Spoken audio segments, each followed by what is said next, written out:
O pessoal vai entrar mais, né?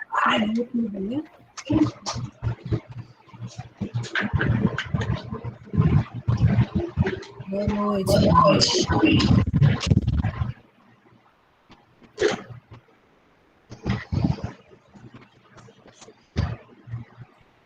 Boa noite, Iris.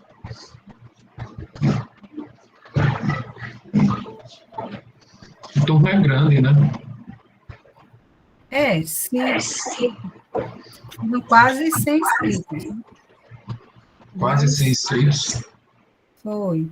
Mas aí agora no final só fica em 50.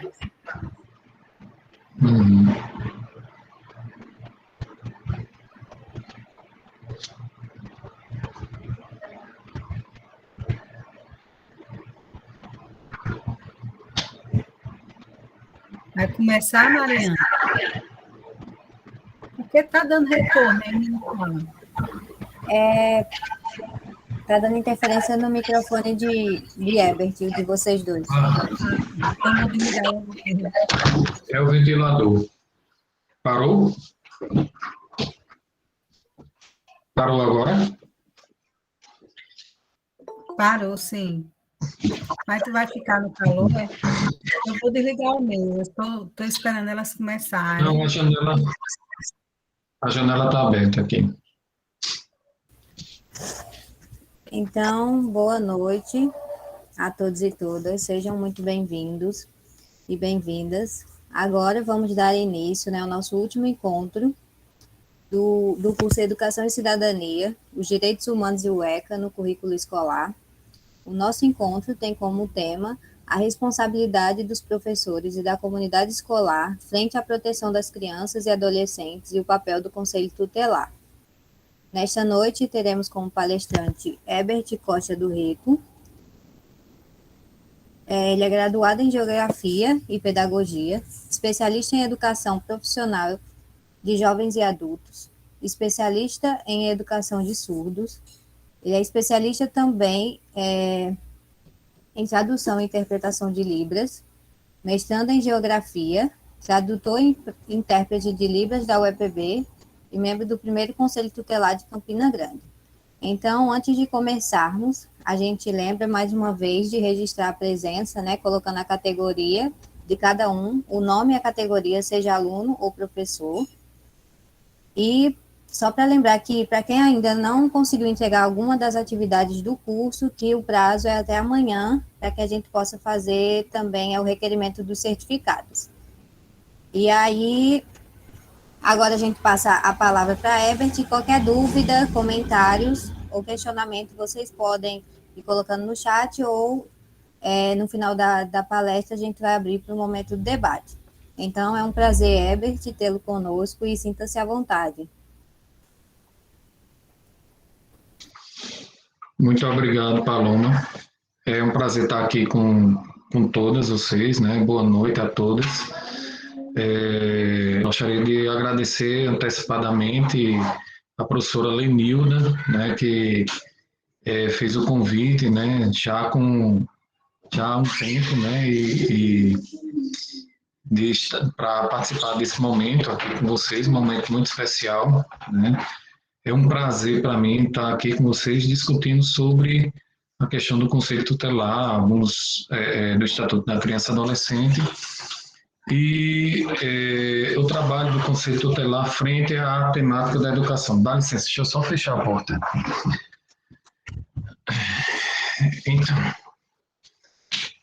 agradecer também a Mariana, e a Paloma antecipadamente, e agradecer a todas por esse momento, estar aqui conosco, para esse momento de diálogo. E vamos lá. Como a Paloma já falou aí, eu fui membro do primeiro Conselho Tutelar de Campina Grande. Antes de entrar no Conselho, eu era membro da APAE, até hoje toda a nossa família é envolvida no trabalho, na militância da pessoa com deficiência em Campina Grande. E eu digo assim, desde moleque que eu convivo, que eu estou dentro deixa eu ajeitar aqui, dos movimentos sociais, né? Minha mãe sempre participou, meu pai também, né? Sempre a gente teve essa participação nos movimentos sociais devido à minha irmã, que a minha irmã mais velha, ela tem deficiência múltipla e nós sempre fomos criados nesse ambiente, nesse universo da discussão, da participação, da militância em busca dos direitos humanos. Eu falo assim, dos direitos humanos, né? Porque comecei inicialmente lá desde criancinha. Eu digo desde criança porque eu lembro eu acompanhando minha irmã, minha mãe me deixava na instituição com ela, né? Algumas instituições que iniciaram o trabalho aqui em Campina, como o CACI e CAI. E eu ficava lá fazendo companhia, né? Ia conhecendo tudo aquilo ali, né? E passei a conviver e depois desenvolvi outras atividades e na área da educação comecei a trabalhar, meu primeiro espaço foi a PAI, né? Bem antes de entrar na universidade. Então, depois ingressei no Conselho Tutelar e daí para frente foram 10 anos nessa jornada, né? 10 anos que eu passei entre o Conselho Tutelar e outras instituições. Tutelar foram 2 mandatos, o primeiro mandato de 99 e depois eu tive se estendeu até 2005. Cada mandato, no tempo, eram 3 anos. Hoje, se eu não me engano, são 4 anos. E foi tudo novo, né? Tudo novo. Primeiro Conselho Tutelar no período. Eu era um moleque, tinha apenas 21 anos. Mas, né, junto com alguns colegas, né, e que se transformou numa grande amizade, tocamos o barco para frente e demos início aqui ao Conselho Tutelar em Campina Grande, junto com o Conselho Municipal do Direito da Criança e Adolescente. E foi um desafio porque estávamos entrando sem experiência, né? Passamos por capacitação, tudo, mas foi o primeiro, né? Foi o primeiro. Então, tudo novo. Então, tinha coisas que a gente tropeçou, né? A gente caiu, mas se levantou. Nós conseguimos, através do conselho, foi que a política de atendimento de Herta está aí falando que foi a primeira oportunidade dela curricular, né, que foi riquíssima. E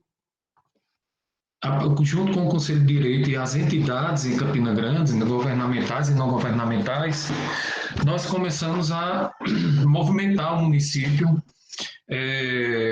dentro dessa questão do atendimento, da defesa. E digo para vocês, realmente foi um grande desafio, né? Teve coisa que a gente acabou assumindo que depois a gente viu e foi aconselhado que não era da nossa atribuição. E aí eu selecionei até aqui também as atribuições para discutir dentro dessa temática da educação. Uma pessoa que sempre nos aconselhava, estava conosco 24 horas, né? De madrugada a gente ligava para ele, porque se a gente não ligasse, levava um carão, que era o doutor Romero Marcelo, que hoje é desembargador do Estado, e foi uma pessoa assim, e deu uma contribuição tremenda, doutor Bertrand Asfora, depois foi doutor Herbert Tagino, enfim, vários que passaram por essas instituições e deram grande contribuição, como também as entidades não governamentais. né? E as governamentais, juntamente às escolas, que é o que nós vamos discutir hoje aqui. Durante esse período, tivemos vários casos demandas que vieram das escolas, certo? Demandas que vieram das escolas, demandas de maus-tratos, demandas que as crianças, né, chegavam nas escolas com sinais de maus-tratos, demanda de crianças e adolescentes que os pais eram ausentes, demanda de adolescentes que cometiam atos infracionais dentro da escola. E aí, vocês podem estar pensando, né, do conselho tutelar também, a gente vai ver daqui a pouco. Enfim, várias demandas advindas da educação do município, né, das escolas do município, do estado e das escolas particulares também. No entanto, das escolas particulares era bem menos. Os problemas nas escolas particulares, eles acontecem e ficam ocultos. Até hoje é assim, né? Casos graves, certo? Que, na maioria das vezes, não chega até o conselho tutelar. Eu já disse, na maioria das vezes não chega até a nós, né? Porque ainda tem um cordão, um pouco do cordão umbilical lá no conselho tutelar. Não chega ao conselho tutelar. E quando chega nas últimas e a gente esgota as possibilidades do conselho de encaminhamentos. E já é um caso que geralmente já vai diretamente para a Justiça, já é encaminhado diretamente para o Ministério Público ou Juizado da Infância através do Ministério Público ou delegacia, certo? Eu posso citar como exemplo aqui, caso de meninas que já ocorreu caso de meninas que se envolveram com exploração sexual aqui no município de Campina Grande e advindo dessas escolas particulares aqui de Campina. Então, a gente acha que a escola lá da periferia que tem uma gama de problemas. A gente acha que a droga ela está só na escola pública, né? Nós estereotipamos a escola pública. Nós criamos várias imagens da escola pública. E esquecemos que na escola que nossos filhos estão, eu sei que alguns são mães aqui, tem professoras aqui, né, que eu já vi, eu sou pai, nas escolas que nossos filhos estão, trafegam várias situações, né, E vale salientar, eu quero deixar bem claro aqui para vocês, para quem não sabe, que Campina ela é rota da exploração sexual, certo? No Brasil. Campina Grande, se você for observar, ela geograficamente ela está num entroncamento de rodovias que ligam de norte a sul do país, e por aqui passam caminhões e caminhões, carros e carros, e que muitas passam por aqui, e que daqui saem e tomam outros destinos pelo Brasil e fora do Brasil. Certo? No período que nós estávamos, junto com a polícia, a gente conseguiu resgatar, conseguiu trazer para casa alguns adolescentes que estavam com destinos para o exterior, para vários países, cada um ia para um país diferente, certo? E delas, adolescentes das escolas públicas e adolescentes das escolas particulares. Então, o problema, ele não está só na casa do nosso vizinho. Às vezes o problema, vou dizer dessa forma, às vezes o problema está na nossa casa, está de frente para a gente não consegue enxergar. Então, eu gostaria de iniciar, aqui meu computador está lento, eu queria pedir a Mariana para colocar aí, por favor, eu peguei aqui a lei lá diretamente no site do do governo federal, certo? O Estatuto da Criança e Adolescente. Separei aqui alguns artigos para a gente discutir um pouco, né? Mas eu gostaria de iniciar pelo artigo 1º. Coloca, por favor, Mariana, o artigo 1º. A partir do artigo 1º, a gente começa a visualizar algumas situações, alguns pontos que são importantes para que a gente possa começar a refletir.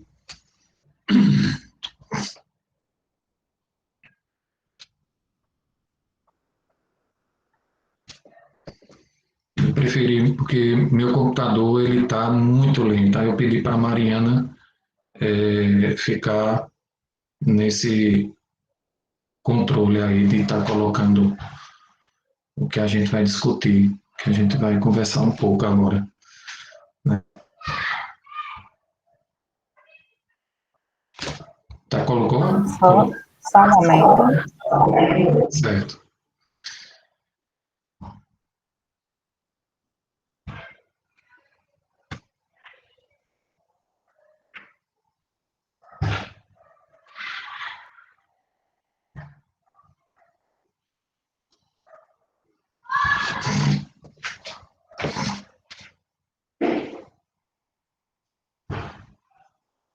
Uhum.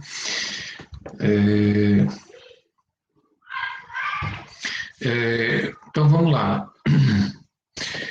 Aqui no artigo 13, né, ele já traz, já diz o seguinte, que a criança e adolescente goza de todos os direitos fundamentais inerentes à pessoa humana, sem prejuízo da proteção integral que trata essa lei, assegurando-lhes, por lei ou por outros meios, todas as oportunidades e facilidades a fim de lhes facilitar o desenvolvimento físico, mental, moral, espiritual e social em condições de liberdade e dignidade. E aí, a gente se questiona, será que nossas crianças estão tendo todo esse desenvolvimento, está tendo o direito de ter esse desenvolvimento? Será que nossa criança está tendo o direito de desenvolvimento físico, mental, né, moral, espiritual, social, né? Essa pandemia, ela agravou muito a situação de violência de nossa, acho que algum dos que passaram já por aqui já deve ter discutido, né? O número de denúncias no Conselho Tutelar, eu não estou no Conselho Tutelar, mas acompanho, né? Tenho amigas até hoje que estão lá, né? E a gente conversa de vez em quando, e mesmo no período que a gente teve no distanciamento social, né, de estar todo mundo em casa, o Conselho Tutelar continuou trabalhando no seu regime de plantão e o número de casos aumentou, certo? Então, lá no artigo 4º, diz que é dever da família, da comunidade, da sociedade e do poder público assegurar com absoluta prioridade a efetivação dos direitos referentes à vida, à saúde, à alimentação, à educação, ao esporte, ao lazer, profissionalização, cultura, dignidade, respeito, liberdade e convivência familiar comunitária.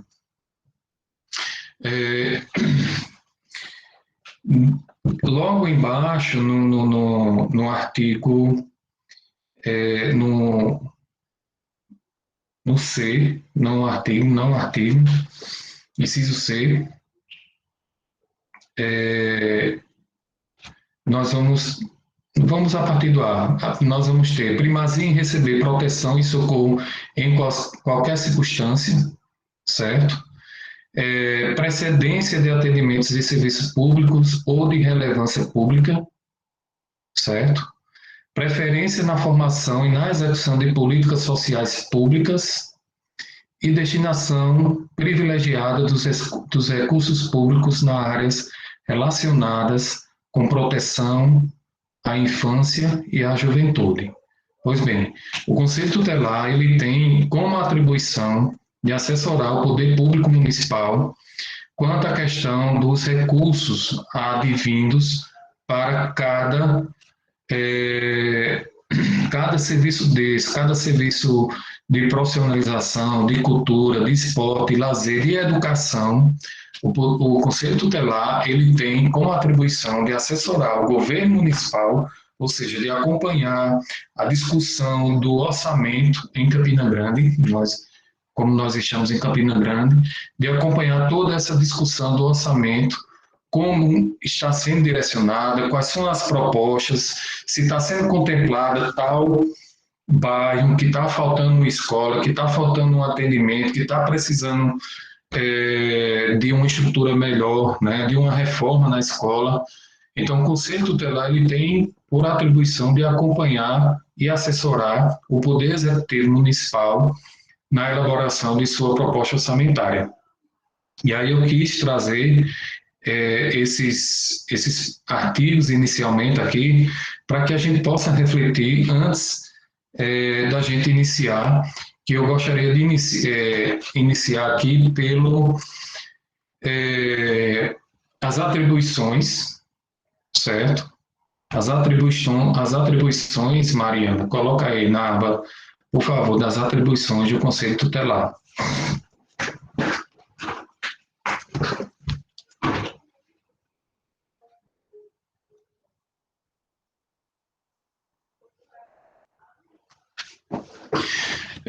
Eu gosto muito da prática. Vamos logo lá para as atribuições, que é logo mais embaixo, mais em cima, aliás. Suba mais um pouquinho. Mais, pode subir. 132.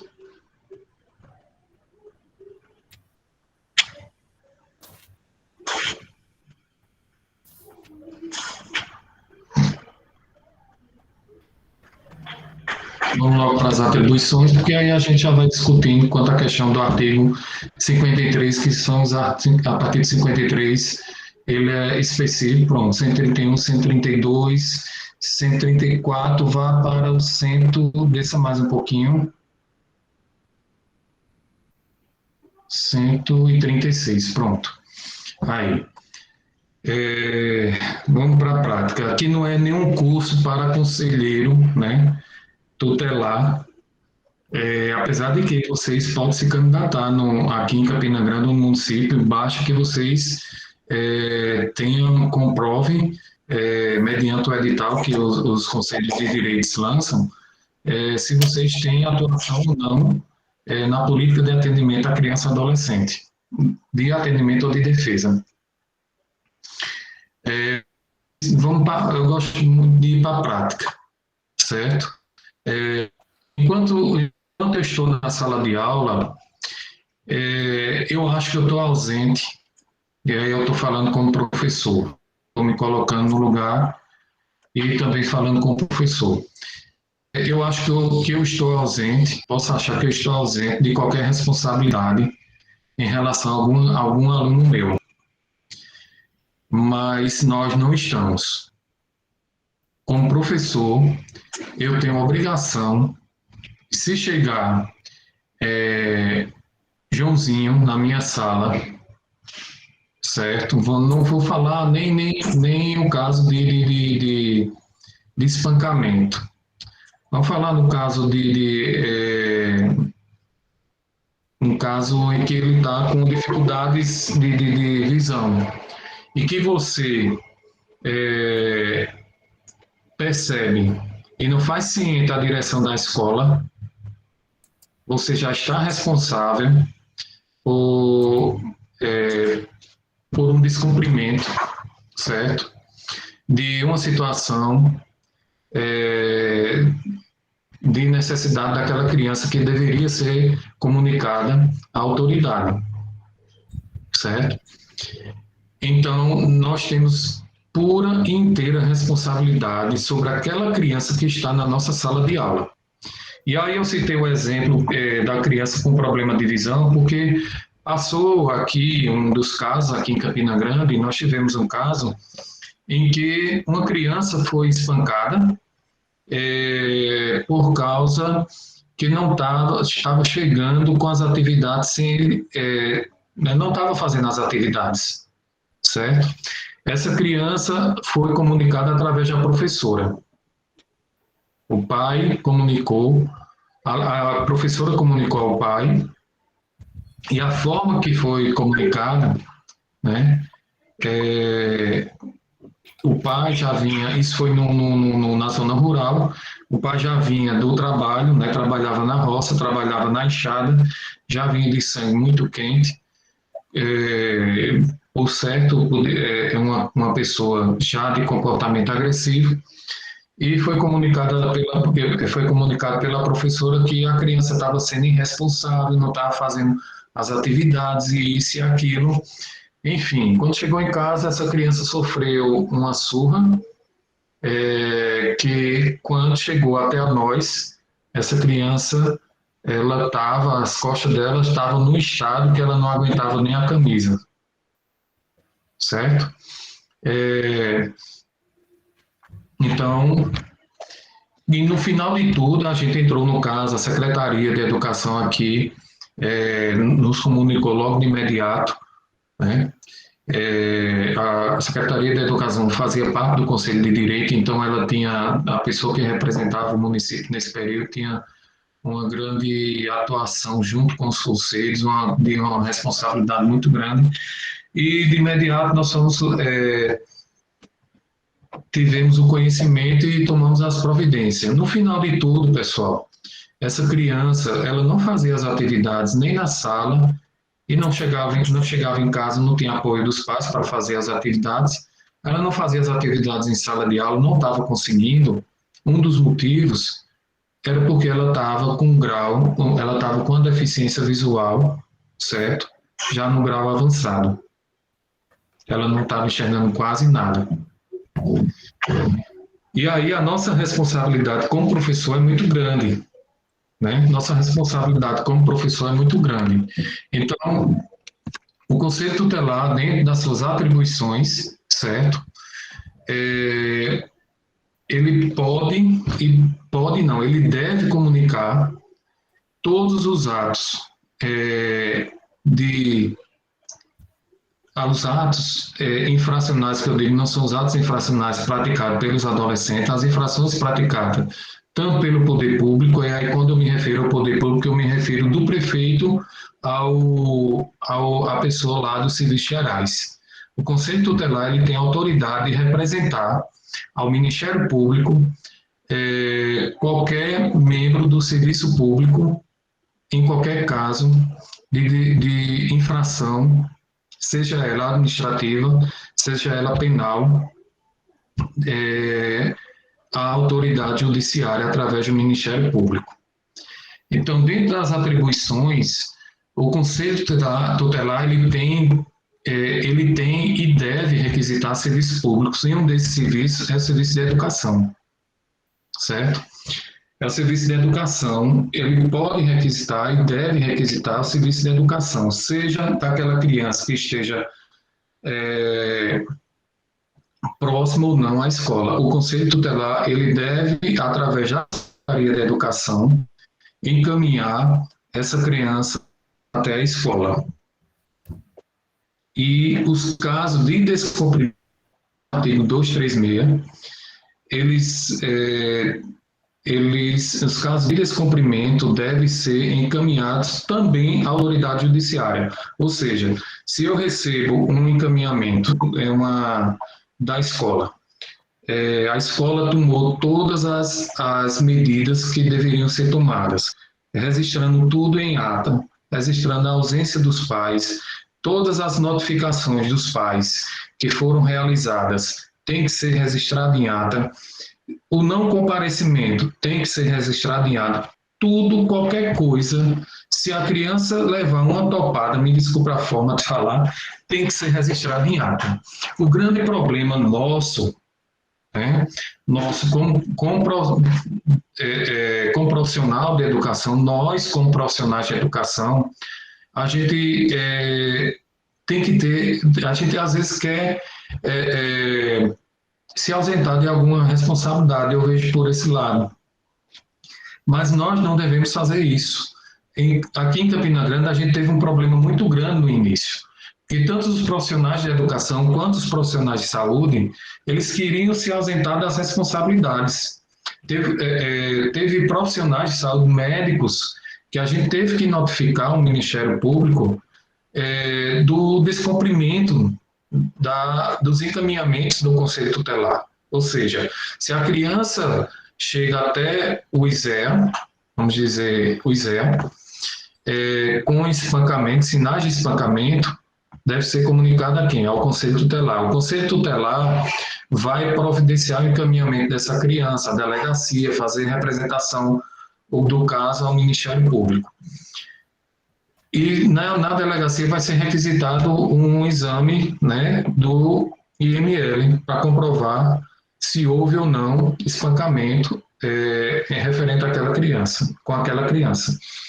E os encaminhamentos que a gente recebe que os conselhos tutelares recebem são dos hospitais. Então, se vem do hospital, eu, como profissional, eu estou comunicando. Eu, Herbert Costa do Rego, estou comunicando com o profissional que a criança fulana de tal apresenta sinais de espancamento. Somente isso. Possíveis sinais de espancamentos que devem ser investigados. Certo? Então, muitos médicos, eles não queriam assumir essa responsabilidade de apenas escrever isso que eu estou lhe dizendo aqui, que eu estou dizendo para vocês. Né? Dizer que a criança, me desculpa, Mariana, eu vou usar até teu nome, viu? Que Mariana chegou no hospital com possíveis sinais de espancamento. Por que possível? Eu não posso atestar, porque eu não sou um médico legista.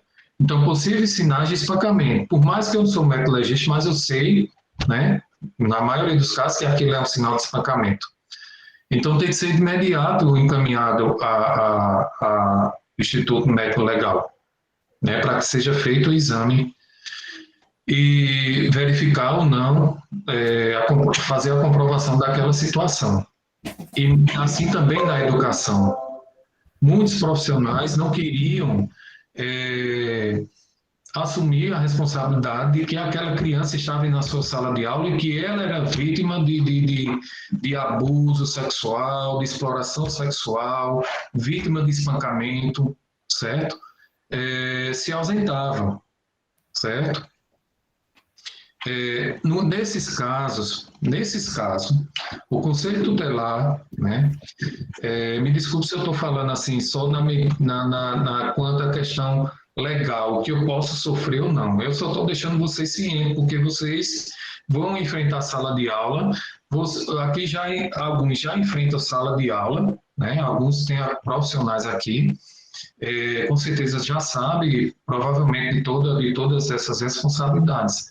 Então, eu quero só aqui dialogar com vocês nesse sentido. De se ausentar, então, quando eu omito um caso, eu respondo legalmente. E aí, não só responde você, responde a escola como um todo.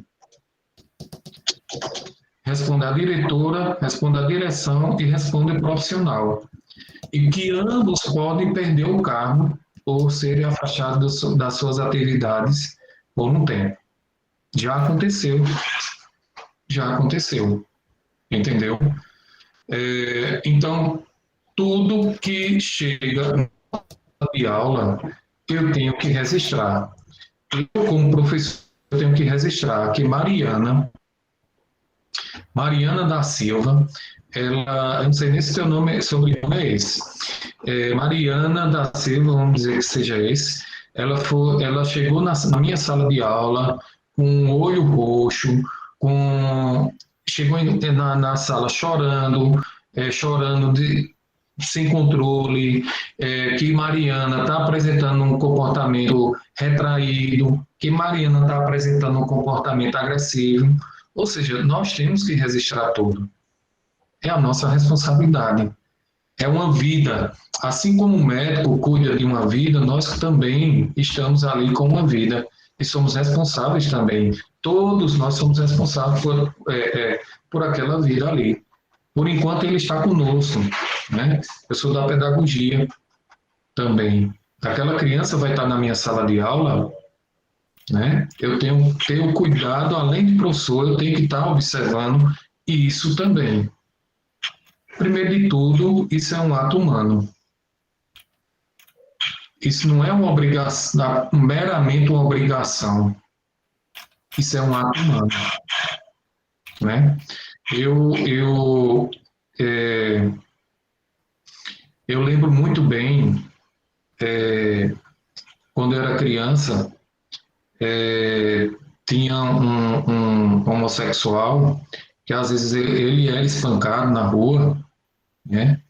E meu pai às vezes encontrava ele espancado, pelo fato dele ser homossexual, os homens espancavam ele, os homens não, que a gente não pode dizer que são homens.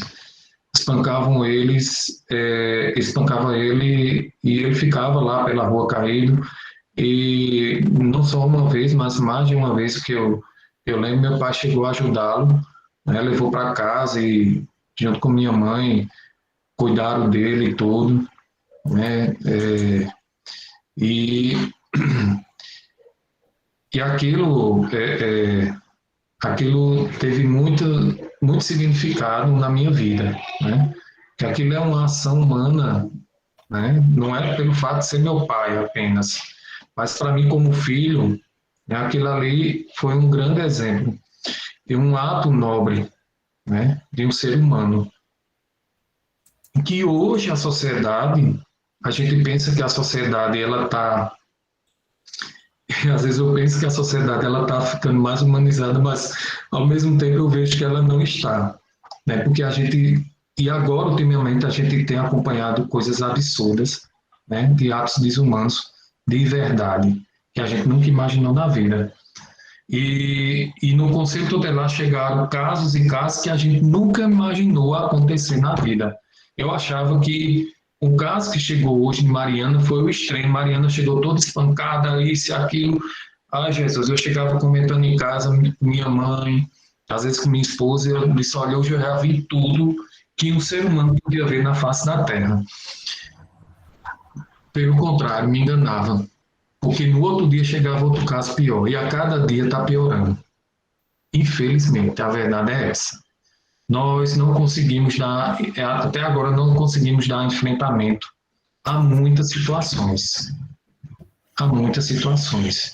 E nós, como profissionais da educação, nós somos agentes que temos por obrigação de dar enfrentamento a toda essa situação de violência com nossas crianças e adolescentes. Esse adolescente que no artigo 101, quando eu falo medidas do artigo 101, são medidas aplicadas também pelo Conselho Tutelar. São medidas protetivas, certo? 98, nós vamos ter o 98 e o 101. E elas são aplicadas pelo Conselho Tutelar quando requisitado pela autoridade judiciária, ou seja, pelo juiz da infância. Mas o Conselho Tutelar ele não trata de casos de adolescentes que cometem atos infracionais. Ok, o juiz é que é responsável por esse lado.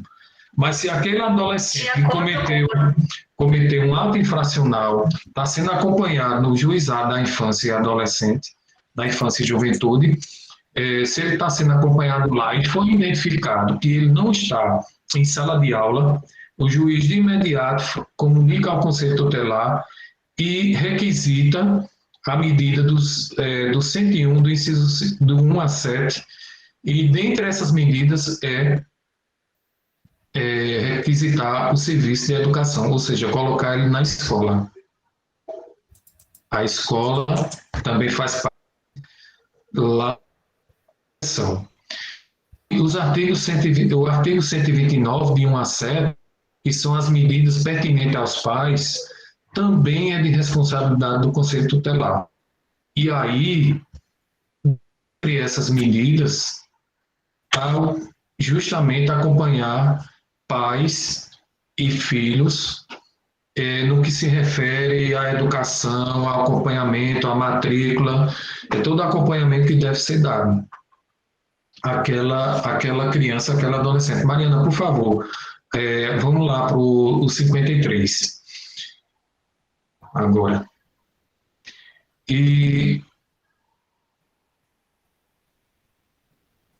Então, um caso que chega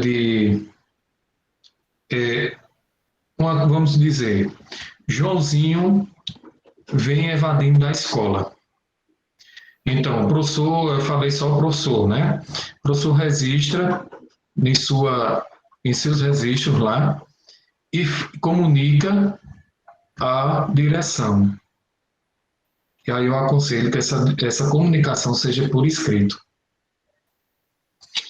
E comunica à direção. A direção, por sua vez, tem a obrigação de comunicar ao Conselho Tutelar. O Conselho Tutelar vai tomar todas as medidas necessárias, certo? Joãozinho fugia e os pais, a escola notificava os pais e os pais nunca apareciam na escola, né? O conselho foi lá, notificou a primeira vez, os pais não foram. O conselho notificou a segunda vez, não foi. O conselho notificou pela terceira vez, não foi. Então, aplica-se a medida 236, o artigo 236, que são dos crimes, né, encaminhando ao caso ao juizado, né, à autoridade judiciária, por descumprimento, certo? E, constatando, esses pais podem serem responsabilizados por abandono de incapaz, certo? Porque enquanto esse menino, no horário de aula, ele não estava na sala de aula, estava em outro lugar, os pais tiveram conhecimento que a escola comunicou e não tomaram nenhuma providência, sequer foram na escola. Ou seja, eles foram notificados pela direção da escola e não tiveram nenhuma iniciativa de ir até a escola. Mas o adolescente, Herbert, que cometeu situações de vandalismo dentro das salas, dentro da escola, ele pode ser responsabilizado? Pode. Certo?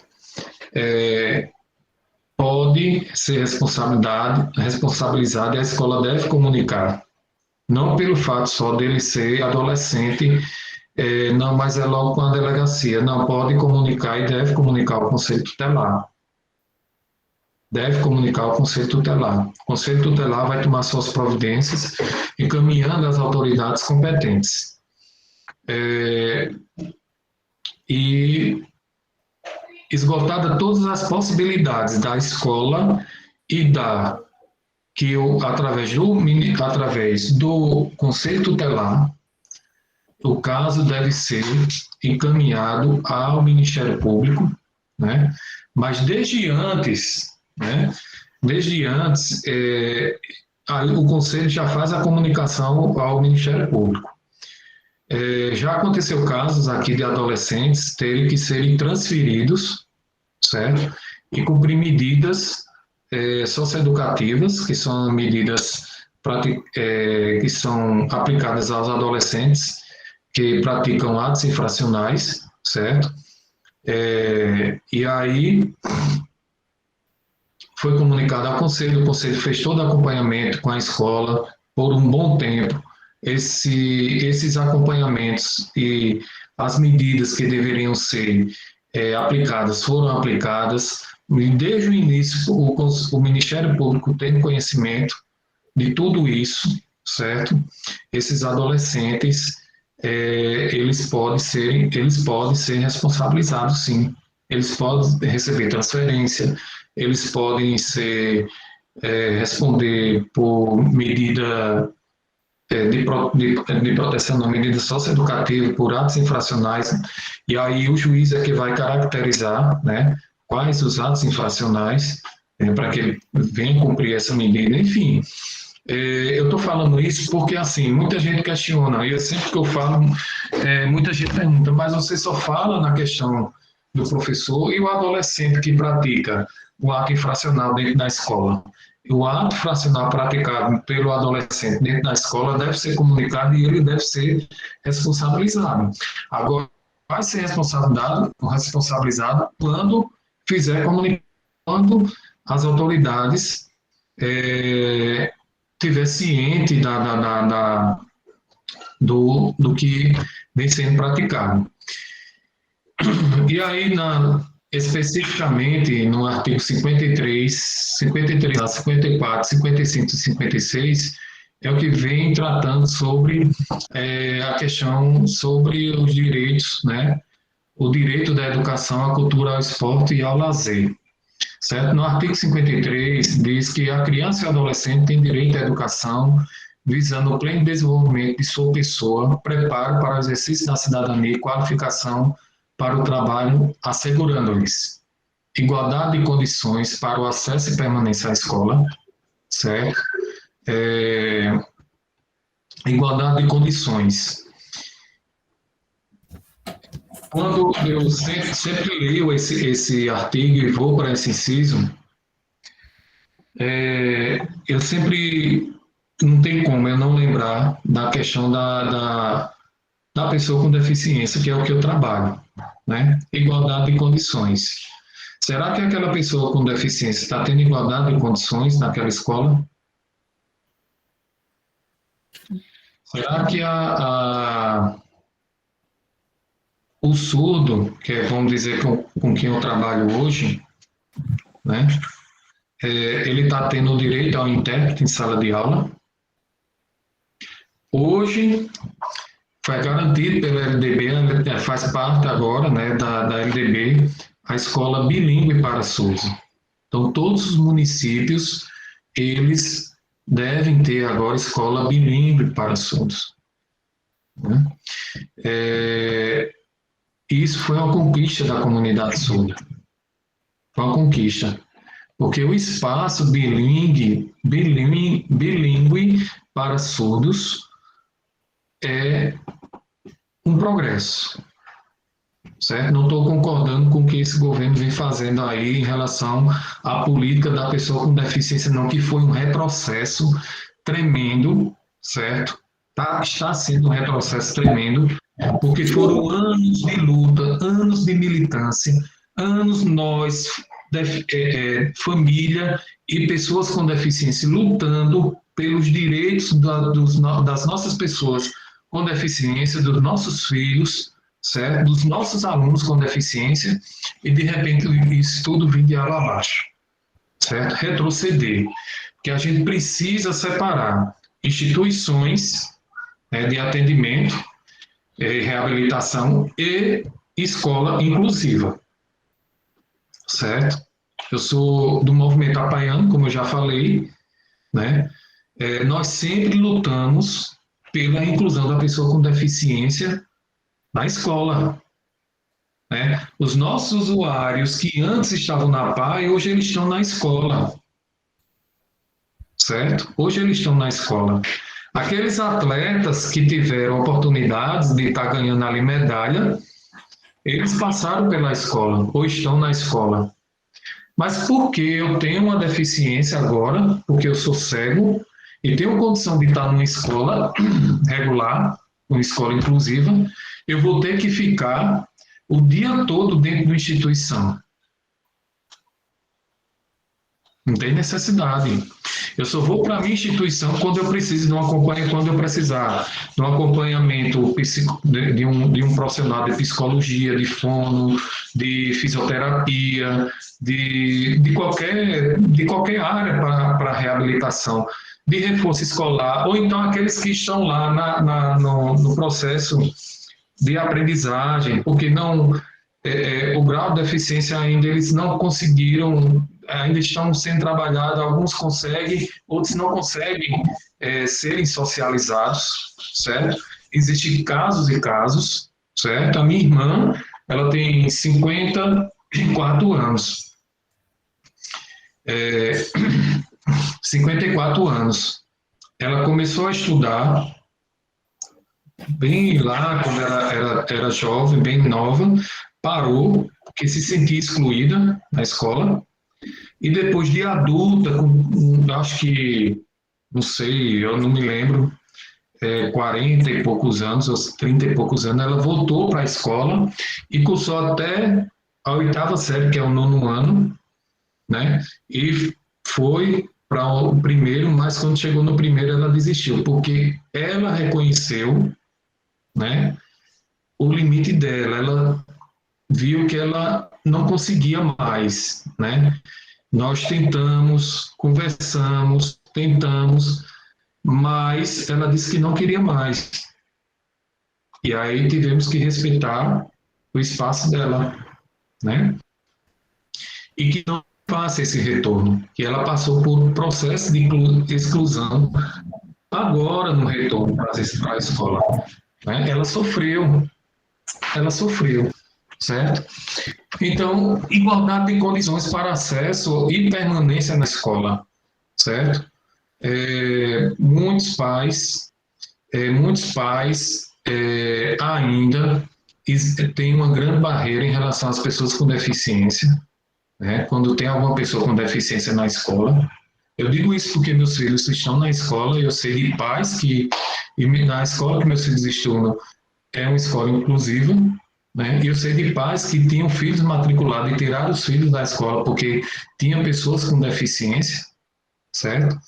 As escolas, elas resistem, né? Porque hoje, por força de lei, infelizmente, nossos filhos com deficiência têm que estar na escola, certo? Isso foi uma conquista. Mas muitos diretores, muitos profissionais ficam inquietos. Como é que eu vou dar conta? Bem, o poder público que tem que dar todo um aparato, toda a estrutura para que essa criança ela tenha toda a assistência dentro daquela escola. Se ela precisa de mais um profissional que denomina como cuidador, eu não gosto muito desse nome, cuidador, dessa nomenclatura,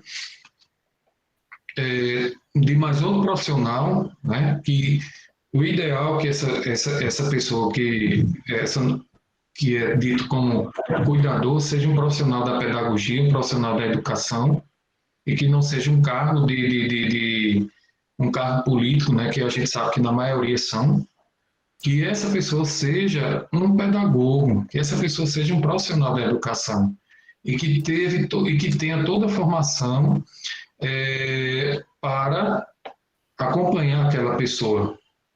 Porque uma coisa, eu acompanhar aqui Ricardo com espectro autista, Júlio também, mas eles têm desenvolvimento, me desculpa, características e singularidades, cada um tem sua singularidade, certo? Educacional, e que deve ser observada. E será que é o ideal dos dois estarem ali sozinhos com um professor? Precisa de outra pessoa acompanhando. O surdo, ele está aqui, sentado aqui, olhando para o professor, mas ele não sabe para quem ele vai. Você é contra a escola inclusiva? Não, não sou contra a escola inclusiva. Eu sou a favor da escola bilíngue para surdo. Que a escola inclusiva para o surdo, ela não atende à necessidade educacional dele. Porque eu estou aqui como surdo, estou olhando aqui, o professor está aqui na minha frente falando, eu sou surdo. Eu vou então precisar de quem? Do intérprete. Vai ter uma terceira pessoa aqui. Eu, o professor e o intérprete. São 3 pessoas aqui envolvidas.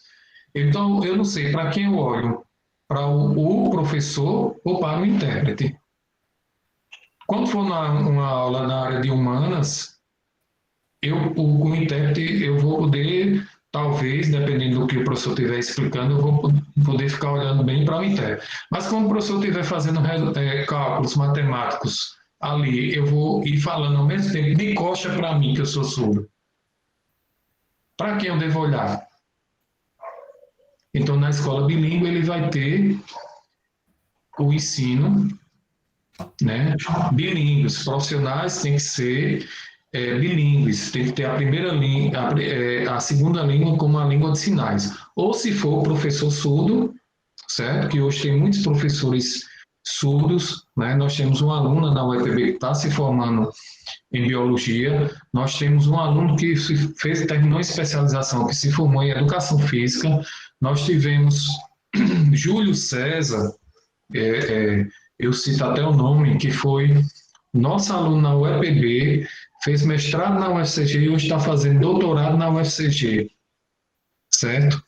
E dá aula tanto para ouvintes como para surdo. E ele é surdo. E você, como aluno dele, vai conseguir entender. Certo? Então, direito também de ser respeitado por seus educadores, certo? Isso a gente sabe que acontece alguma situação, direito de contestar critérios avaliativos, podendo recorrer às instâncias superiores. Então, eu com deficiência, ou meu familiar, eu posso contestar, certo? Eu posso contestar o processo avaliativo, ou a pessoa sem deficiência também, certo? Ou sem deficiência também, eu posso contestar esse processo avaliativo, certo? Eu posso contestar porque o material que é desenvolvido, olha, vamos levar em consideração, vocês são da área de educação, o nosso material didático, ele não retrata a nossa realidade cultural, a realidade do Nordeste. Eu sou da geografia, eu recebo um livro didático que tem a realidade do Sul e Sudeste. Ele não trabalha no Nordeste. Então, meu aluno, eu vou ter que adequar aquele material para a nossa realidade, a realidade do meu aluno, né? O direito de organização e participação em entidades estudantis, acesso à escola pública e gratuita próxima de sua residência, garantindo-se vagas no mesmo estabelecimento a irmãos que frequentam a mesma etapa ou ciclo de ensino da educação básica.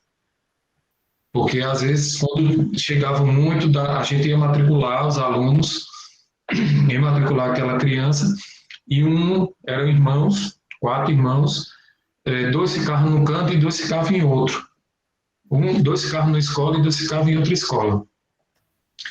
E a lei garante, né, que elas permaneçam, de preferência, na mesma instituição, né? Porque eu sou o pai delas, vou sair do meu trabalho, vou pegar ela aqui nessa escola e vou ter que me deslocar para outra escola que não está dentro do meu bairro para pegar mais 2, certo? Para pegar mais 2. Então, essa questão da escola próxima à sua residência, né, já tinha no estatuto, mas era uma coisa que não tinha cumprimento, né, e tem essa questão dos irmãos. Então, isso foi uma briga muito grande, nossa. E eu digo nossa, não só de Campina Grande, mas de todo o Brasil. Por quê? Nós temos os conselhos tutelares, temos os conselhos de direito da criança e adolescente. Todo ano, de 2 em 2 anos, nós vamos ter os encontros dos conselhos, né, no âmbito municipal, no âmbito estadual e nacional, que é o Conselho Nacional dos Direitos da Criança e Adolescente, o CONANDA, certo? E lá no Conselho, no CONANDA, no encontro nacional, é que nós vamos levar a nossa demanda de região para que seja discutida e apresentada como projeto de lei, que vocês estão vendo aí as redações que foram modificadas, algumas que foram revogadas. Então, tudo isso passa por um processo de discussão desde o âmbito local até chegar ao nacional. Então, não é uma coisa que assim foi discutida, foram os nossos deputados e senadores que quiseram colocar isso e aprovar. O deputado tal que eu votei nele, ele levou. Não, pessoal. Somos nós. E isso vai para essas modificações, foi para o Estatuto, e vai para o Estatuto, e vai para a LDB, vai para as outras leis, o que nós discutimos é a comunidade que leva essa realidade. Para que essa criança tivesse esse direito garantido aí, né, de os irmãos garantir vaga em estabelecimento a irmãos no mesmo estabelecimento. Isso é uma demanda local, isso é uma demanda de uma comunidade, certo? No artigo 53A, que é dever da instituição de ensino, clubes, agremiações recreativas, essa vem quanto à questão assegurar medidas de conscientização, prevenção e enfrentamento ao uso ou dependência de drogas ilícitas, certo? E drogas ilícitas. Também era uma demanda muito recorrente do Conselho no período, né? Mas é uma demanda recorrente do Conselho, mas muita gente até hoje faz confusão quanto a isso daí, porque o Conselho, ele vai, como já falei, ele vai trabalhar nos encaminhamentos, nas requisições de serviços públicos. Quanto à questão da entrada e permanência dessas pessoas nas instituições, isso cabe à administração municipal, estadual, a Secretaria de Educação, junto com a Secretaria aí de Assistência Social e Segurança Pública, definir e organizar algumas ações referentes a isso. O Conselho não pode entrar sozinho nisso, até porque o Conselho, ele é uma autoridade, mas o Conselho não tem poder de polícia, certo? É dever do Estado assegurar a criança e adolescente o ensino fundamental obrigatório e gratuito, inclusive para os que eles não tiveram acesso na idade própria. Ou seja, teve uma pessoa aí que falou que voltou a estudar com 18 anos, se eu não me engano, né? Então, isso deve ser uma garantia, né? O ensino fundamental obrigatório e gratuito, inclusive para os que a ele não tiver acesso na idade própria, né? Ocorre muito com crianças que desenvolvem um distúrbio, um transtorno, né? E que não conseguem acompanhar, certo? E quando elas vão ser matriculadas, acabam os pais se esbarrando nesses limites, né, que a escola impõe, que a escola coloca, e não matricular aquela criança naquela sala de aula porque ela não está em idade correlata para aquela série, né? Mas é um direito dele. O direito dele como criança ou como adolescente está naquela série. Né? A escola tem que estar preparada para receber aquele aluno naquela série, por mais que ele não tenha idade daquela série, para aquela série, mas é um direito dele. Acontece muito com nossos alunos que saem das instituições e vão para as escolas e acabam ficando ali nas séries, ali nas séries iniciais. Eu me lembro muito bem de alguns que não teve nenhum problema com a escola trabalhou muito bem e que os alunos se deram muito bem, porque na realidade os nossos alunos, eles, quanto a isso, não tem nenhum problema. O problema quem coloca somos nós como pais, nós como profissionais, é que colocamos o problema. Claro, existem as especificidades, a gente tem que entender cada caso, mas é um direito dele, né? Atendimento educacional especializado às pessoas com deficiência, aí usa o termo portador, né? Preferencialmente na rede regular de ensino. Isso eu já comentei. Oi? Eu sei que a discussão está bastante empolgante, né? Importante, mas se o senhor puder concluir nesses próximos 5 minutos, a gente ficaria grata, entendeu? porque a professora tem aula após o curso. Tá certo. Daqui a gente já está concluindo. Eu queria pedir a você que fosse só para o artigo 56.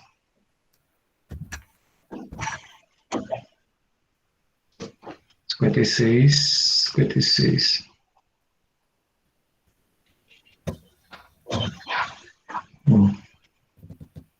Pronto. Os dirigentes de estabelecimentos de ensino fundamental, né, comunicarão ao Conselho Tutelar os casos de maus tratos, reiteração de faltas injustificadas e evasão escolar esgotados aos recursos escolares e elevados níveis de repetência. Então, tudo isso que eu já, inclusive, já discuti, está aqui no artigo 56. Então, pessoal, eu quero só fechar, mais uma vez, lembrando da nossa responsabilidade enquanto profissionais, enquanto pais, enquanto seres humanos, referente às nossas crianças que estão na escola. Nós temos que estar atentos a tudo, certo? Atentos a tudo. Eu falei para vocês daquelas adolescentes que que iam ser destinadas para exploração sexual em outros países. Eu só quero dizer para vocês que elas foram tiradas de dentro da sala de aula. O aliciamento delas começou dentro da sala de aula. E começou não foi apenas por alunos. Existia um aluno que intermediava toda essa negociação e levava essas pessoas para auxiliar essas adolescentes dentro da escola, na hora do intervalo, certo? As pessoas entravam na escola para assediar lá dentro e levar essas adolescentes daqui de Campina Grande e de outros municípios, tiraram de um bairro aqui, inclusive próximo à minha casa, mas a gente acha que acontece isso lá fora, mas quando eu disse que acontece dentro da nossa casa, acontece na nossa frente e a gente não vê.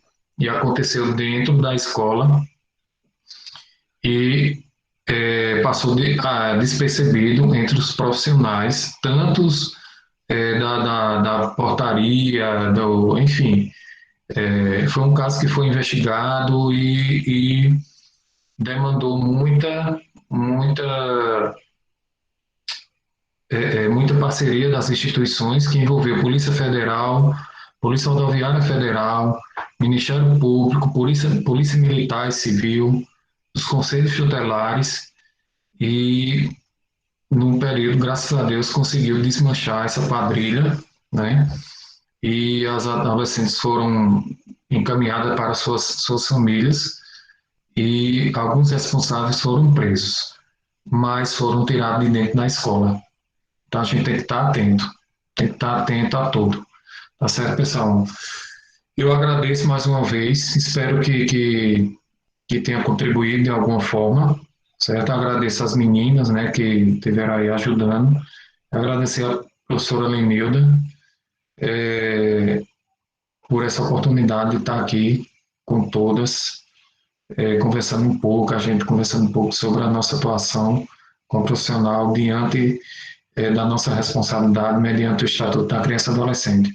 E agradecer a minha irmã Herta, que está aí assistindo, veio participar também, né, que num período foi até estagiária do Conselho Tutelar. Muito obrigado a todas. Nós que agradecemos, Wellington. Muito obrigada. Infelizmente tem um horário de acabar, né? Aí a gente quer deixar um espaçozinho para o pessoal comentar, fazer alguma pergunta. Então, por isso que a gente precisou interromper. Eu que agradeço pela sua contribuição maravilhosa, sua fala, trazendo essa experiência que você tem, viu? Gratidão mesmo. Parabéns. Estou à disposição. Obrigado, professor. Estou à disposição. Então, nós agradecemos. Realmente sabemos que essa discussão sobre o trabalho do Conselho Tutelar junto à educação é de extrema importância e, com certeza, o senhor, você, contribuiu fortemente aqui para a nossa construção, formação acadêmica e até cidadã. Agora, antes de iniciar o momento do debate, gostaria de relembrar a todos. Quem ainda não colocou o nome no chat, por favor, coloque o nome completo e do lado a categoria em que se inscreveu.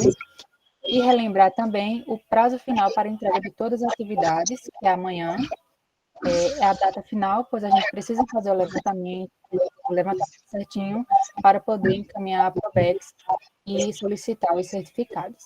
Então, quem tiver alguma dúvida ou alguma contribuição, pode ficar à vontade falando pelo microfone ou pelo chat mesmo, que a gente vai estar olhando. Fiquem à vontade.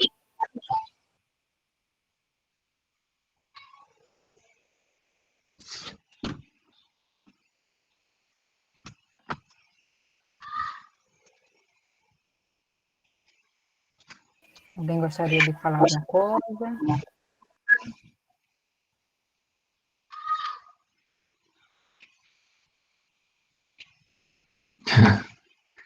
Joelma está falando aí, meu professor de Libras, que foi Júlio, que era da UEPB. Uhum.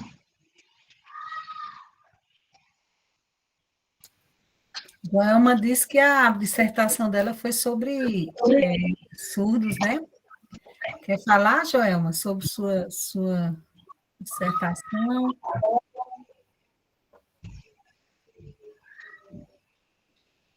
É Joelma Rejane, né?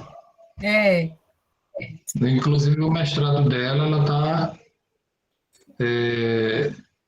ela falou aqui, vou ter que estudar depois de 18 anos. Na época só tinha a quarta série e hoje estou terminando o mestrado, mas precisando atravessar muitas barreiras. É isso mesmo. A gente não deve não achar.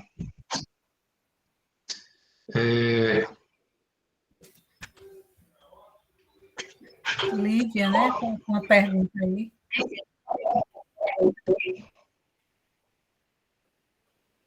Então, Maria Lívia perguntou: em relação às medidas de repreensão aos adolescentes, eles têm algum acompanhamento psicológico? Tem. Tem. Lá nas medidas, nós vamos ter as medidas de proteção, e nessas medidas de proteção que eu falei para vocês, está lá a requisição de acompanhamento também, para casos de acompanhamento, se eles precisam de acompanhamento. Toda uma equipe, na realidade, quando um adolescente comete um ato infracional, ele recebe uma medida socioeducativa, ele passa a ser acompanhado por uma equipe multidisciplinar. Tem psicólogo, assistente social, pedagogo, né?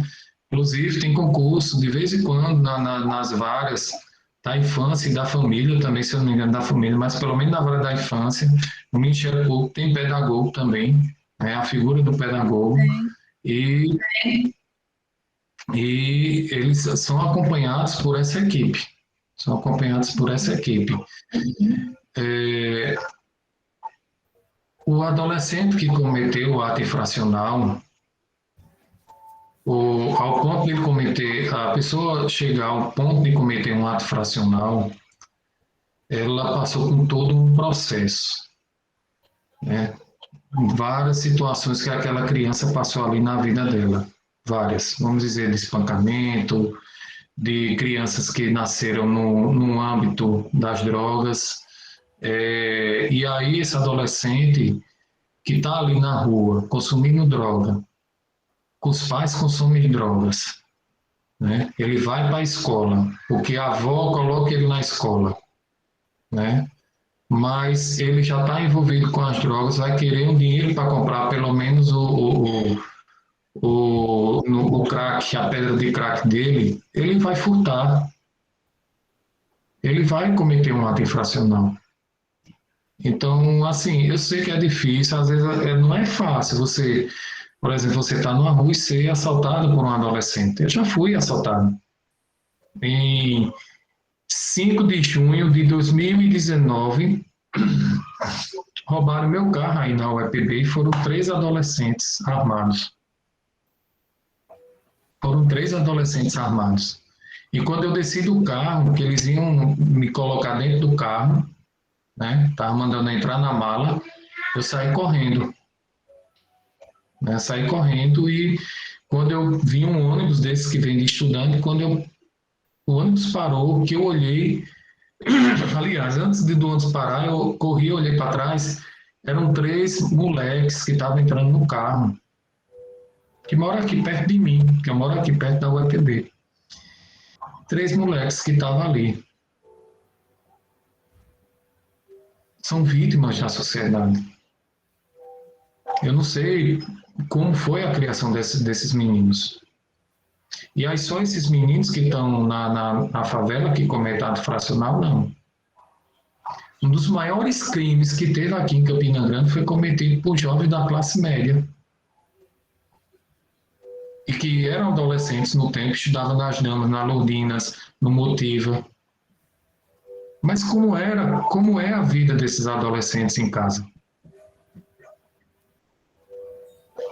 Não basta só julgar e dizer, aquele moleque, aquilo, isso e aquilo. Aquilo é um ladrão, aquilo é um trombadinha, que eu não sei de onde tirar esse termo trombadinha, que até hoje eu quero descobrir de onde surgiu esse termo trombadinha. Por quê? Porque ele chegou a cometer aquilo. Eu não quero saber se ele... Vamos esquecer as drogas, mas vamos pensar como é a convivência dessa criança dentro de casa. Nem eu, nem você sabe. Né? Então, assim, tem acompanhamento, sim, por todos esses motivos que existe acompanhamento. Para que ele seja ressocializado e que volte para a sociedade, né? Que não cometa mais nenhum ato infracional. Infelizmente, né, na boa parte dos casos não acontece porque voltam, né, mas voltam para a mesma situação de vida. Então, eles não têm estrutura psicossocial, né, para enfrentar toda a realidade.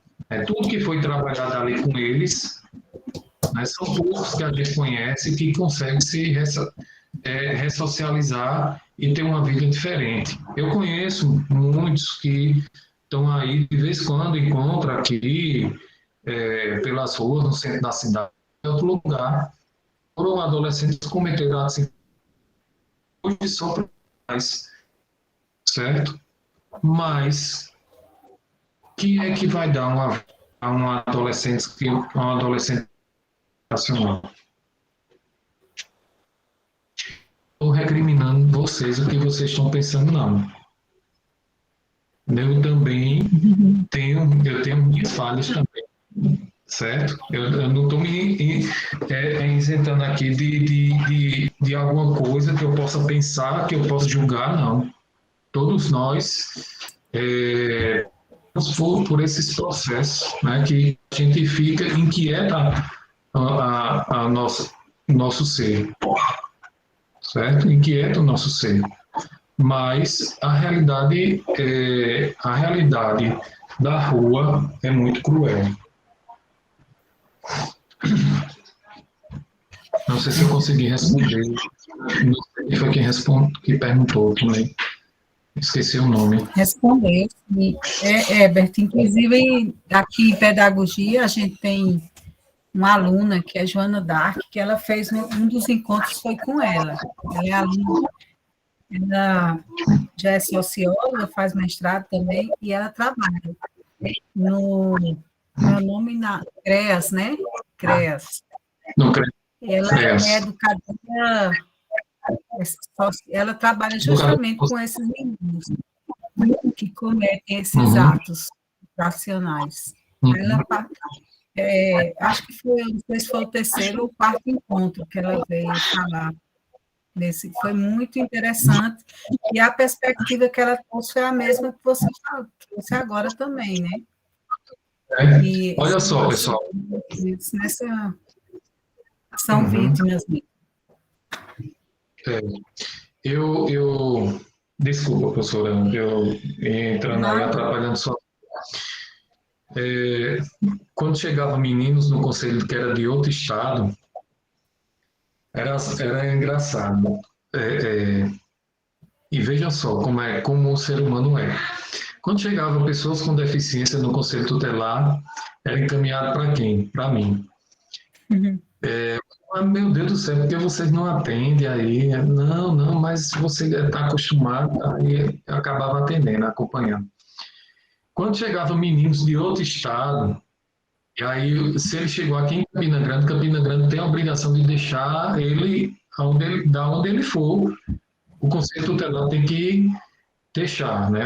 A prefeitura tem que providenciar passagem diária para o conselheiro todo e vai entregar no Conselho Tutelar daquela cidade. E assim, eu sei que eu entreguei alguns em Pernambuco, Natal, Fortaleza e em Teresina. Esse de Teresina foi o que mais me deu trabalho.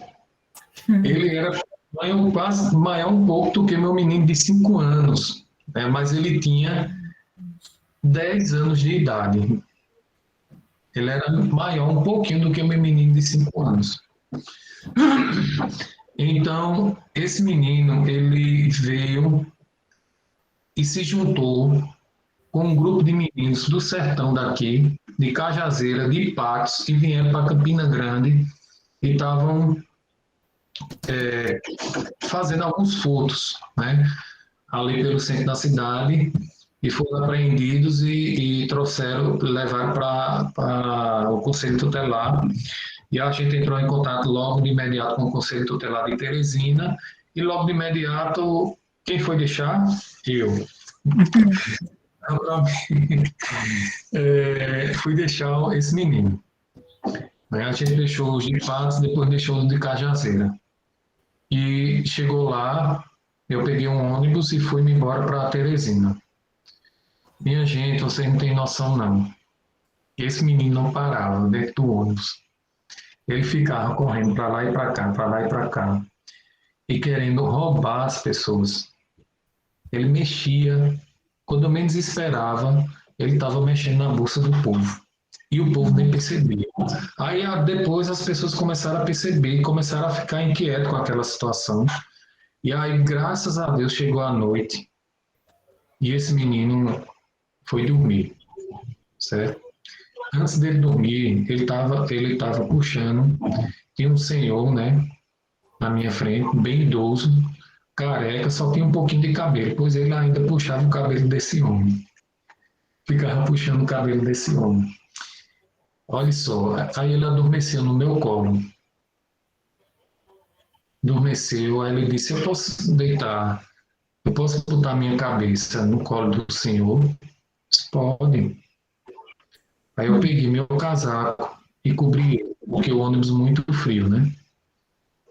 Olha só a carência desse menino. Eu posso colocar a cabeça nas pernas do senhor, né? Fazer nas minhas né? A ausência o aconchego, né? De um pai ou da mãe, de alguém da família que ele tinha, que ele dormia na perna de alguém e ele perdeu, e que ele sentiu a necessidade de botar a cabeça na minha perna, né? E eu fiquei olhando, quando ele adormeceu, eu fiquei olhando, meu Deus, uma criatura tão pequena, apenas 10 anos de idade, já nessa vida. E, enfim, botei meu casaco, minha jaqueta, ele deu um banho de xixi, né? Porque ele fez xixi, dormiu, enrolou e fez xixi na minha jaqueta. Mas cheguei em Teresina e quando cheguei lá, ele era o comandante do grupo de adolescentes que cometia assaltos no centro da cidade de Teresina. E na mesma hora que ele chegou lá, ele pegou o registro e fugiu. Mas, Herbert, e vocês não fizeram nada? Não, a gente não pode correr. Porque se corresse atrás de um menino desse e ele chegasse a ser acidentado, quem é responsabilizado é o conselheiro. Então tem toda uma situação. Mas, vejam só, uma criança de 10 anos sai de Teresina para cá, 24 horas de viagem praticamente, veio para Campina Grande, assaltar aqui em Campina Grande, né? Fazer toda uma situação. E no final de contas, era apenas uma criança. No final de tudo, era apenas uma criança que estava dormindo no meu colo. Minha gente, nós vamos fazer o quê? O quê numa situação dessa? Nosso país, infelizmente, ele não tem estrutura para dar atendimento a toda essa demanda. Mas isso a gente tem que perseverar e lutar sempre. Porque eles precisam da gente. Porque eles são as vítimas. E eles precisam de alguém. Ele ali estava precisando de mim. Eu não só fui deixá-lo, mas precisou de mim também para dormir ali, acalentar ele, para ele dormir. Porque esse acalento, ele não tinha nas ruas, ele vivia nas ruas. Esse acalento ele teve, provavelmente, quando era menor, pequenininho. Ele estava vivendo nas ruas. Mas a necessidade de ter um colo para dormir, né? E que ele não tinha. E ninguém sabe se ele teve depois isso. Como é que foi a vida dele. Então, tem várias situações que, assim, o Conselho Tutelar, minha gente, foi quem me deu, assim, foi uma grande oportunidade na minha vida. Eu digo que eu amadureci no Conselho Tutelar, eu entrei com 21 anos, né? E saí com 6 anos depois. Mas eu tinha amadurecido muito mais de 10 anos dentro do Conselho Tutelar, certo? Os 10 anos que eu passei do Conselho Tutelar até o CREAS, Sentinela, que trabalhava com vítimas de crianças e adolescentes vítimas de abuso e exploração sexual, foi a última instituição que eu passei. Durante esse período de 10 anos, eu amadureci 20 anos. Às vezes eu já tinha essa vivência dos meus pais, né, de viver, enxergar e aceitar, respeitar e aceitar as pessoas do jeito que elas são. E depois do conselho eu aprendi muito mais. Não vou dizer que eu sou perfeito, eu erro. Eu erro. Sou um ser humano igual a qualquer outro ser humano, né? Cometo erros, de vez em quando cometo erros.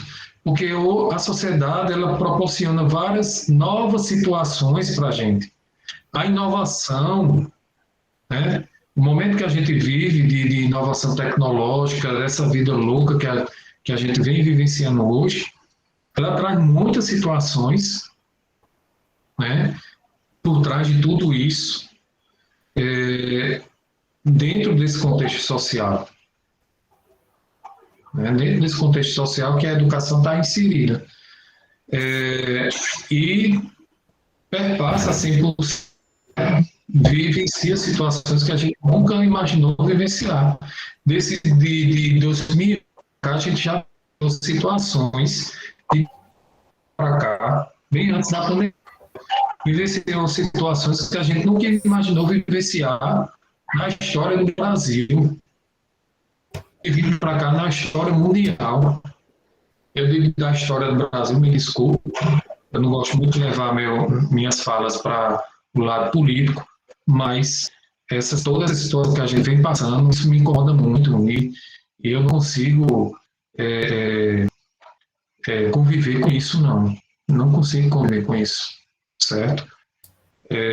Mas eu tenho que dar enfrentamento. Eu recebo na minha casa, na terça, na quinta e no sábado, que eu nunca tinha recebido na minha vida, na faixa, no horário de 4 horas da tarde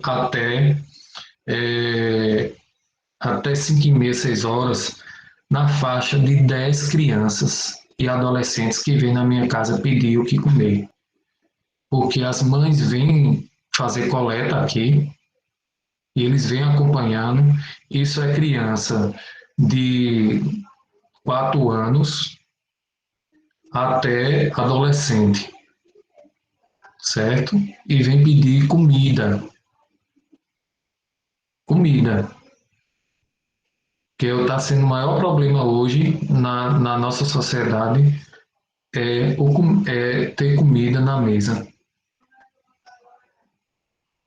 Ter comida na mesa. O simples fato não, que isso não é simples. O ato de não ter comida na mesa faz com que uma pessoa vá no supermercado e roube um pacote de macarrão. Roube não, pegue lá um pacote de macarrão. E eu já vi isso acontecer de um adolescente ter saído de Patos para Campina Grande, porque chegou no mercado lá em Patos, pegou um pacote de uma comida, aí não sei se feijão, arroz, eu não sei o que foi, e levou, que era para comer em casa. Pegaram ele, trouxeram para Campina Grande. E quando chegou, eu estava na hora lá no juizado e o juiz mandou de volta. Né? Primeiro, pelo absurdo de ter trazido para Campina Grande, porque em Patos tinha autoridade. Segundo, ele disse: eu não vou prender uma pessoa, eu não vou aplicar uma medida socioeducativa a uma criança que pegou uma comida porque não tem em casa. Então tem várias e várias situações, pessoal.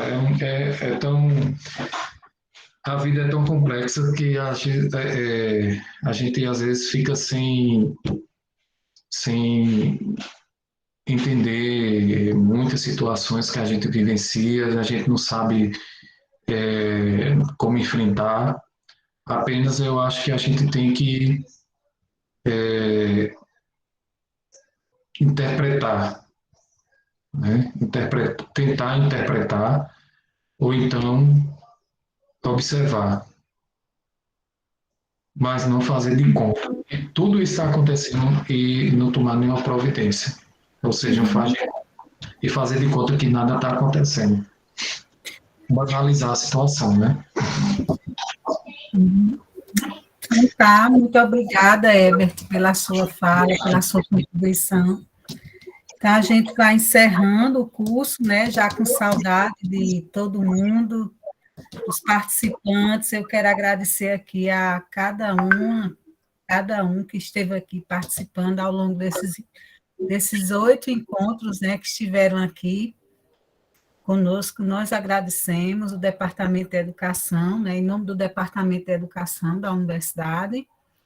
Agradecemos também aos palestrantes, né, como o Herbert, o professor Herbert, que veio hoje fazer o encerramento, o professor Eduardo, que esteve na abertura, as professoras Elizabeth, Margarete, Lígia, Francisca, o educador social Eric Diniz, né, a nossa aluna de pedagogia, mas também educadora social, né, Joana Dark, Messia, e as monitoras todas que ficaram aí, sem essas meninas, né, Maria Franciele, Lívia, Mariana, Paloma, Adna, ai meu Deus, espero não esquecer o nome de ninguém, Messia, enfim, Mariana Souza,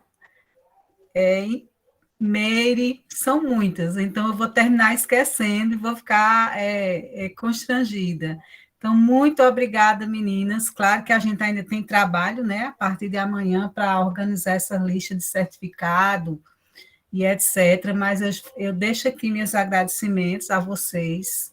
Edivânia, que é a bolsista, meu Deus. Helena, muito bem, acho que Viviane também, né? Então, assim, muito obrigada. Esse curso não teria como acontecer sem essas meninas, sem a contribuição de vocês. Então, quem puder aí tirar uma foto e fazer um print bem legal, para a gente encerrar, a Joelma Rejane, que é a segunda, que está fazendo pela segunda vez, Será que ela vem na terceira? E as outras, né?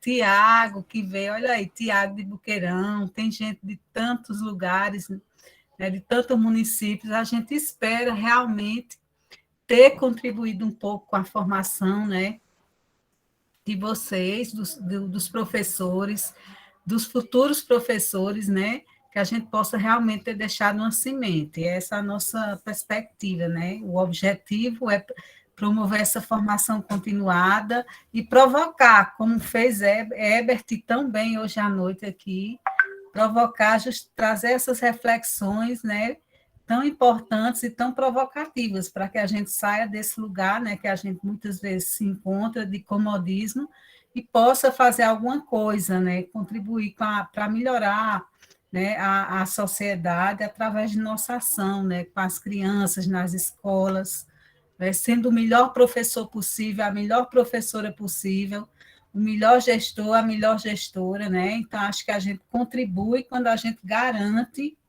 de fato, né, que as crianças que chegam à escola, né, crianças, adolescentes, jovens, que eles aprendam, né? Eu acho que essa é a função da escola, formar o cidadão, né, prepará-lo para atuar e conviver na sociedade. Se a gente fizer isso bem, a gente está fazendo o nosso papel, né, enquanto professor, enquanto formador, né, intelectual orgânico que nós somos, os professores. Então, já estou com saudade de todo mundo, mas estamos sempre à disposição de vocês aqui na universidade e teremos outras versões, teremos outros cursos também, né, no próximo ano, e a gente vai manter o grupo justamente para ficar dando esses informes de lives, informes de cursos e etc., viu? Então, foi um prazer enorme estar com vocês ao longo desses 4 meses que passaram tão rápido, né? Julho, outubro chegou, passou assim, parece que voando, né? Mas vocês são muito importantes e foram muito importantes nesse processo. Obrigada. Então, quem quiser se despedir, quem quiser falar, fique à vontade, que eu estou fechando aqui o meu microfone para não falar mais.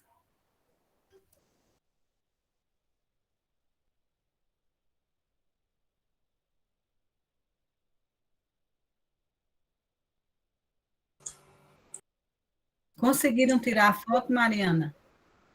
Conseguiram? Tirei, professora. Mandei lá no grupo já. Obrigada, Ebert. Mais uma vez, a Herta também, eu me lembro muito de Herta. Obrigada, prazer em, pelo menos, ver, né, você aqui pela tela. Um abraço em Dona Conceição, em Germana, viu? E obrigada a todos vocês. Obrigado também, viu, professora, por mais essa oportunidade. Tiago. Fica somando esse conhecimento para a gente. Que Né? prazer em ter você aqui com a obrigado. gente, viu, Tiago? Estarei novamente na próxima. Espero te encontrar aí de novo, em outros caminhos aí. Em breve, no EPB, breve.